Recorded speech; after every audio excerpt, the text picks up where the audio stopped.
Alors là, vous pouvez pas faire plus plaisir à Elsa, C'est vrai. qui est une fan du mobilier de métro, figurez-vous. Et ben voilà. Puisque vous, c'est une histoire de famille. C'est si une j'ai bien très grande histoire de famille, oui. C'est ça. Je travaille à la RATP, mon papa y travaillait, mon grand-père aussi. Ah ouais. Voilà. Ça remonte jusqu'au grand-père. C'est ça.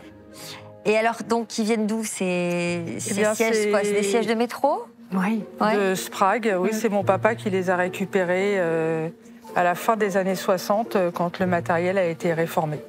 De Prague, vous avez dit? De Sprague. Ah, de Sprague. D'accord, j'ai entendu Prague. Non, Sprague.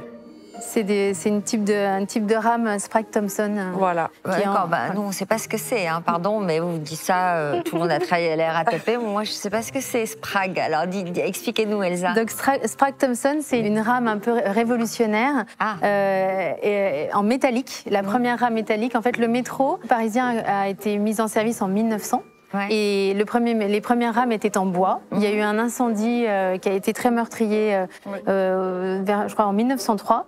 Et donc, ils ont réfléchi à faire des rames métalliques. Et donc, il y a deux constructeurs qui se sont associés, Sprague Thompson. Et donc, ça, c'est les rames métalliques de métro. Et donc, ces bancs proviennent de ces voitures métalliques. Pourquoi vous nourrissez une telle passion pour le mobilier de métro? Parce que j'ai organisé une vente. D'accord. Alors, ces sièges Sprague ont été en service de quand à quand? Alors de 1908 à 1983, pendant 75 ans. Donc ils ont une longévité exceptionnelle. Pourquoi les vendez-vous? Eh bien, parce que j'ai jamais pris le temps de les restaurer. Et aujourd'hui, il faut bien en faire quelque chose. Et moi, je peux rien en faire. Donc autant qu'ils fassent d'autres heureux que moi. Voilà. Ça intéresse qui, des sièges de métro? Il y a un marché? Alors, il y a un marché des passionnés de Paris, des passionnés du métro. Donc là, en plus, on est dans les années 1920.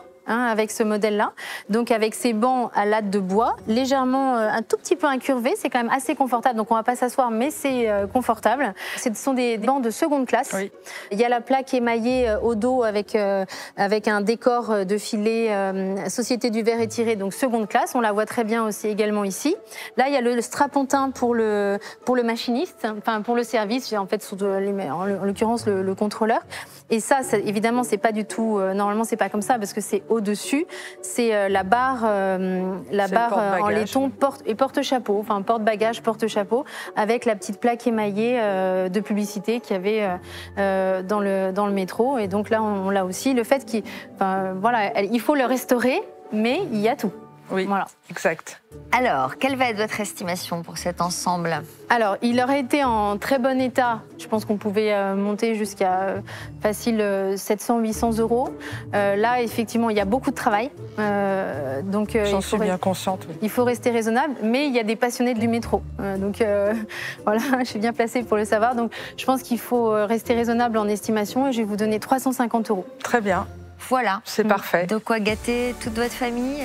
Oui, j'ai tellement de projets que ça va servir. Voilà. C'est formidable. Vous avez des passes devant vous, enfin un pass, déjà pas mal, et la salle des ventes est par là. Merci beaucoup, bonne journée. Merci à vous. Au revoir.